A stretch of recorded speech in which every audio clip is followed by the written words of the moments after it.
Hey guys, welcome to the shop. Today I want to talk about a little bit of an unconventional repair, which is basically shimming a revolver barrel so it times correctly. Now, this revolver came in because the customer told me that he'd sent it back to Smith & Wesson a couple of times and the barrel just wasn't clocked right.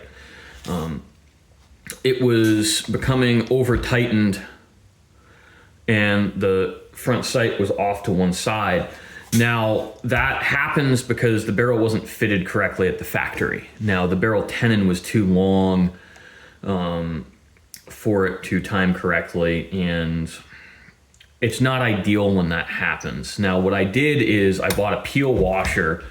Now, each of these layers is 2/1000 of an inch thick, and I glued it and clamped it to this block here, and I bored it out. Now, I used a boring head on this. It's an oddball size. It's like 640 thousandths-ish inside diameter, so I couldn't really just use a 5/8 inch end mill and plunge. And also, I didn't want to use a drill bit, even if that was the right size, because this wasn't really held on that well. It was just held on with a couple drops of super glue to position it, and some toolmaker's clamps, which don't really hold all that great, in all honesty. You got to play Tickle Monster when you use them. So the benefit was a boring head. I was feeding it 3/1000ths per rev, so I was, actually no, I was feeding it in 1.5 thousandths per rev, so I was basically taking one layer per rev, and it worked pretty well. I got a good surface finish on the inside. It fitted up, and these were also thin enough that when I shimmed this, because it really wasn't that far off, and this is a 36 TPI barrel tenon, 2/1000ths was all I needed to get it clocked correctly, and it came tight. And I've also checked with feeler gauges. I'm okay with this. It's 5 or 6 thousandths of gap here, so you can see it, but it's really not extreme. It's certainly not something that I'm worried about in any way, shape, or form, and I think that's good. Now, as long as this guy doesn't use Bubba's pissing hot hand loads, we don't have to worry about top strap cutting. The trouble is, any real repair I did, unless I set this back a full turn, and it's really a lot more work on the lathe to get a perfect repair, which this customer didn't want to do. It really would have been like 3 times the cost for what is, in all honesty, not going to be a more functional repair. And this gun has been shot a fair bit. Now, I suspect this wasn't a snubby gun when it left the factory. I've never seen a 44 Magnum snubby like this.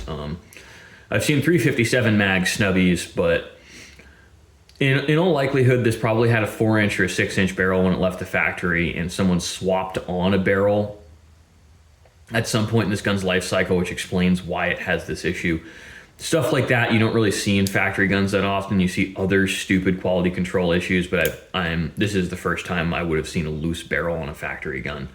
It's always been guns that are worked over. So I'm kind of okay with it. It's not an ideal repair. Getting this barrel out, someone had filled it with Loctite, and that's particularly difficult.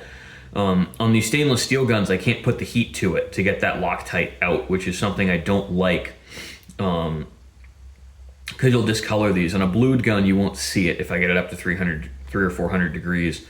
You will on the stainless steel guns, so I don't have that option, which made it a lot harder. I had to fight this thing the whole way off. Just unscrewing the barrel took me more time than every other part of this whole project, which was really not that much. I mean, I was in and out in about an hour and a half, and if I have another one of these guns come in, I now have ready-made shim washers for it, so it's going to be an even easier job and frankly more profitable. But I did want to talk a little bit about unconventional work holding, because this is ostensibly a machining channel, but gluing and screwing stuff to sacrificial plates or clamping it is a really good method. It comes in tremendously handy, guys. And the more creative you are, the more options you have. So I couldn't come up with a better way to fixture these washers than glue it and clamp it down, because I'm not aware of any other way where I could have done this. I mean, I theoretically could have done it on the lathe using Turner's cement, but it was really easy to do this in the mill because it was just like, oh, I have super glue and clamps. Done. And you don't necessarily always have that option of just doing silly stuff like that. And It's nice. Thin work like this, it's again tough to hold. I mean, there's no way to put it in a vise, and it needed to be on something sacrificial backing. So I have these crappy pieces of aluminum for it, and those come in handy. And not all gunsmithing is machining, and not all machining is gunsmithing. But I think this whole idea of the gunsmith machinist is the only way to be a good gunsmith is silly, because this could have been done in a drill press. In all seriousness. You absolutely could have done this in a drill press if you had a boring head. You don't need to be a machinist. Stuff like this is stone simple. I'm able to fix this and make it a fairly trivial job because I have all the tools, but you don't need to be a machinist to be a gunsmith. And I think when we look at a lot of the top in-demand gunsmiths in this country, they really focus on their woodwork, and their woodwork is what's exceptional, not their machining skills. The gunsmith machinist kind of falls in this middle range, like where I am, frankly, where they're higher skilled and they're much more in demand than your average part swapper, but they're not someone with a 3-year backlog. Real world, the longest stuff sits in my shop is 6, maybe 9 months. And that's because of part supply issues. It's not because of my backlog. That's just because that's how long it takes me to, start the project, order what I need, and then it shows up in 5 or 6, maybe 7 months, and it needs a month or 2 here to work on because we're getting into wood finishes and whatnot.